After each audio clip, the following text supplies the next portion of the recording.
Ja, bona tarda. Aviam, soc en Josep Maria Carrera, actualment president de DEPANA, de la Lliga per la Defensa del Patrimoni Natural. I la taula anava sobre el paper o el que fan les entitats, en el meu cas, per la protecció del territori. No? Llavors, voldria fer una mica de recapitulació amb una sèrie de moments amb els que hem intervingut o estem intervenint des de DEPANA, des de la Lliga. Clar, podia remuntar-me abans, però començarem per el famós Pla Delta. Això és una cosa del segle passat, diguéssim. I el Pla Delta partia d'un dibuix, que és aquest d'aquí, on es reflexaven tota una sèrie d'infraestructures que es volien col·locar sobre aquest territori. La major part d'elles s'han fet, diguéssim. I era aquest, el dibuix del Pla Delta. Bueno, des de DEPANA què vam fer? Vam veure que això significava una pèrdua, primer, una fragmentació enorme de l'espai i, per altra banda, una pèrdua enorme de dimensió dels espais naturals i dels espais agrícoles. Els considerem en conjunt, després podem anar parlant d'un i de l'altre.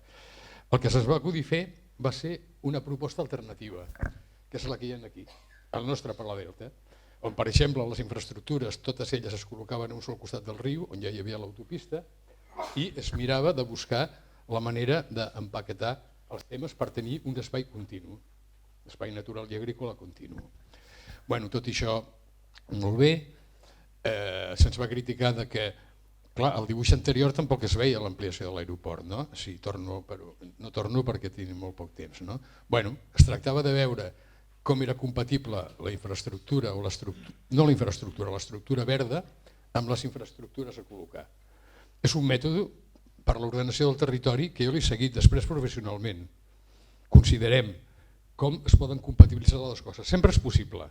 Quan ens diuen que no és possible és perquè no volen pensar massa. Si seguim endavant, bueno, això serà una mica la proposta, passo molt de pressa. Clar, ens van dir, bueno, és que aquest aeroport, les dues pistes estan massa juntes com les teniu. Bueno, i llavors van aparèixer tota una sèrie de propostes. És l'única vegada que DEPANA ha tingut una portada de l'avantguàrdia. Vam fer una proposta alternativa per col·locar les pistes, de manera que totes dues siguessin llargues i siguessin compatibles amb el Remolar i la Ricarda. Per què? Perquè al col·locar-les en aquesta posició, una llacuna l'agafaves per baix i l'altra per dalt, i l'altra no l'afectaves. De tal manera que, de cara a l'ecosistema aquàtic, l'afectació era molt menor, perquè les altres propostes que hi havia sempre anaven pel mig. Això és una portada de l'avantguàrdia. Aquest senyor no és que estigui al revés, és que va coincidir amb un mundial de futbol i era em sembla que era el Brasil. I la proposta que vam fer era aquesta alternativa a les que s'estaven barallant, que, com es veu, totes elles afectaven molt més els espais naturals. Bueno, arribant a aquest punt ens diuen, bueno, sí, això estaria bé, però és molt car, perquè hem de modificar les dues. Per tant, anem a fer la de sota més curta i la de dalt més llarga. I va sortir el que va sortir. Fixeu-vos, això serà el delta l'any 92 i això és el delta l'any 2022. Ara ens diuen, no, però és que aquesta pista és curta. Ja ho sabíem que era curta. Nosaltres les fèiem les dues llargues, diguéssim. Doncs s'ha d'ampliar.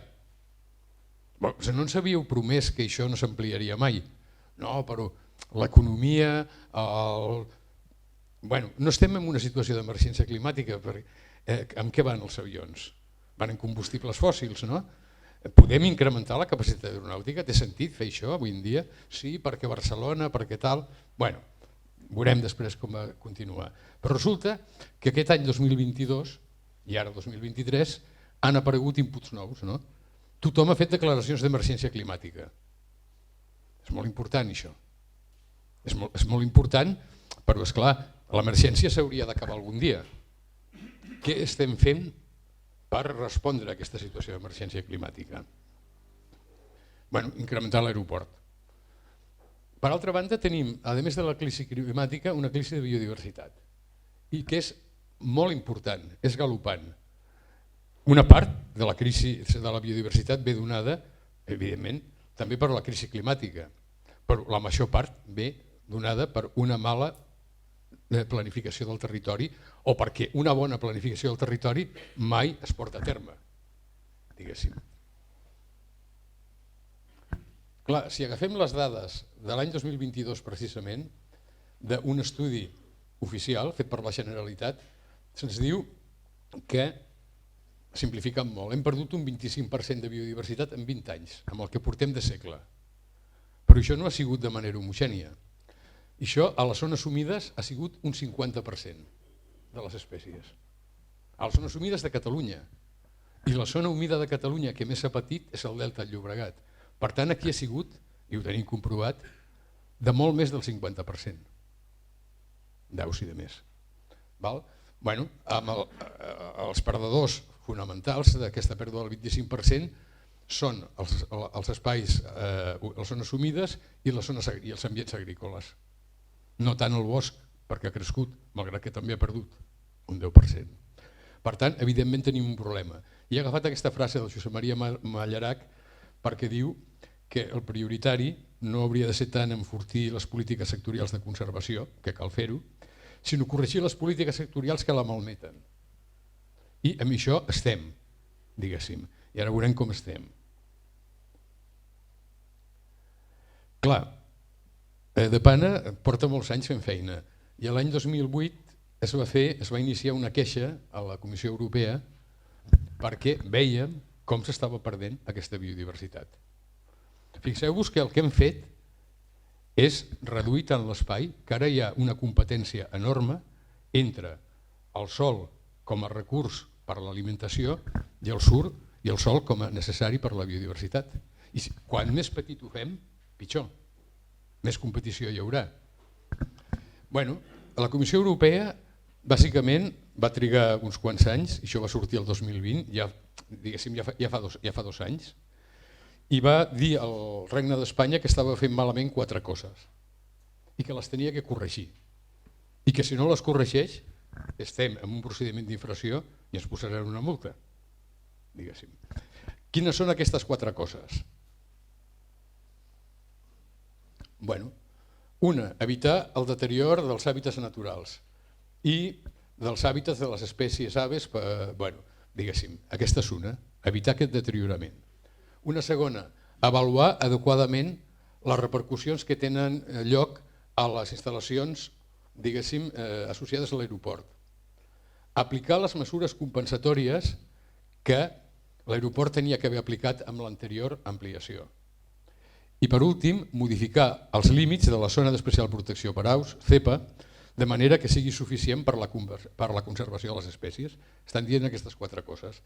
I per tant, al final, la conclusió és que el Regne d'Espanya està incomplint aquestes 4 coses i ho ha de corregir. Amb la tercera, amb el de les mesures compensatòries, no tan sols no es van aplicar, sinó que a més es van construir uns pàrquings sobre zona d'especial protecció per les aus, que ara s'estan començant a desmuntar. Per tant, olé Reino d'Espanya, AENA i autoritats del país, diguéssim.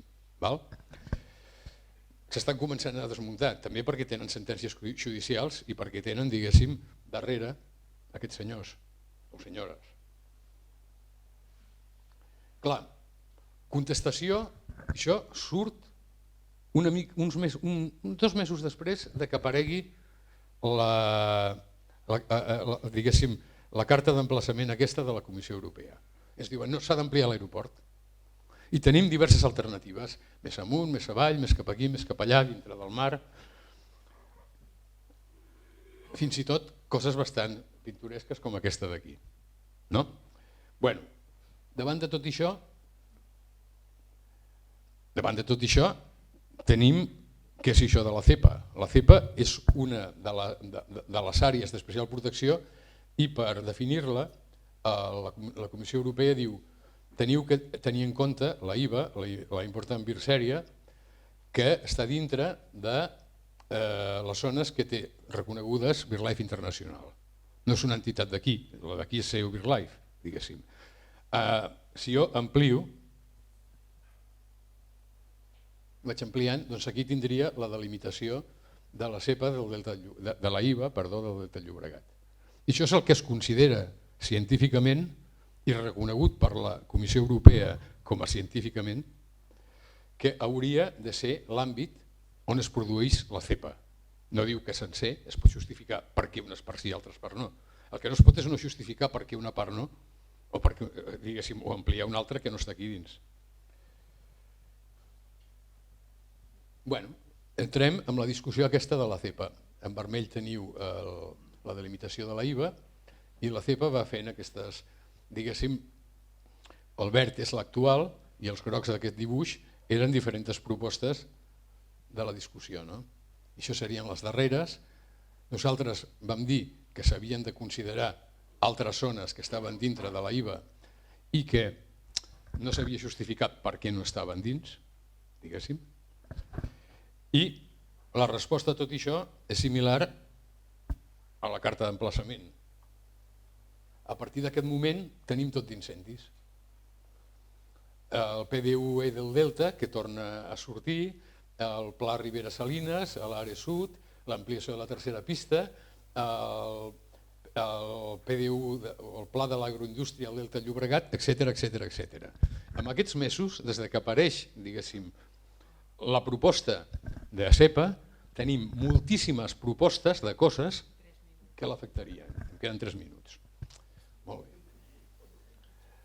Bueno, una cosa que a mi em preocupa molt quan es fa actualment el planejament, el PDU del Delta, es diu, bueno, anem a fer una cosa que no s'ha fet mai. Anem a buscar una zona de protecció de l'aqüífer. I aquí el Delta del Llobregat queda restringida a aquesta part d'aquí. A la resta del Delta l'aqüífer no té importància, perquè sol és el superficial. Doncs no senyor, no és el superficial. L'aqüífer del Delta és un aqüífer que té una capa d'argila intermitja i per això hi ha les dues aigües, diguéssim. Però si es contamina una o si no recarrega una, tindrà efecte sobre l'altra.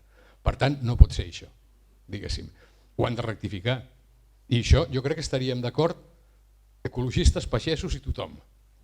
Per tant, no estem protegint adequadament això. La llei.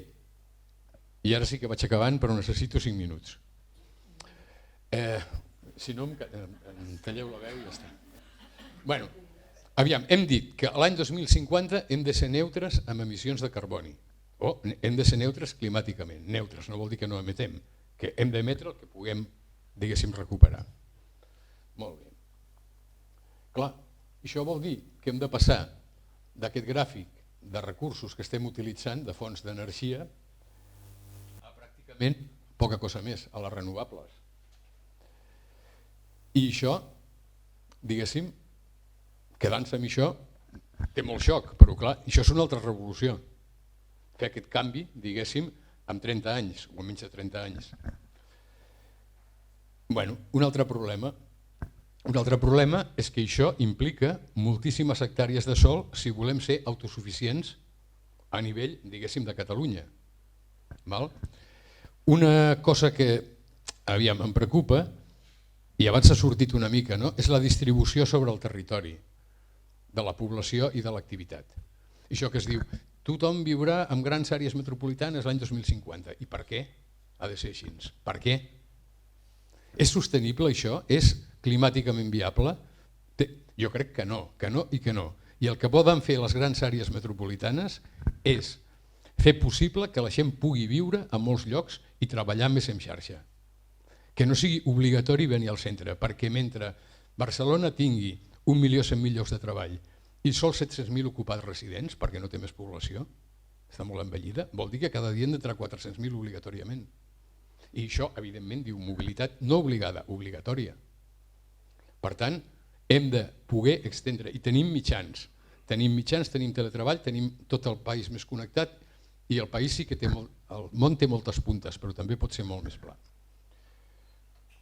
Respecte al tema de l'aeroport, dèiem, home, aviam, això són Sabadell i Terrassa, i això són Reus i Tarragona, són la meitat. Per què Reus i Tarragona no són tan grans com Sabadell i Terrassa? Ja no parlo de Barcelona o de coses més grans. Uns tenen 200.000, altres 100.000.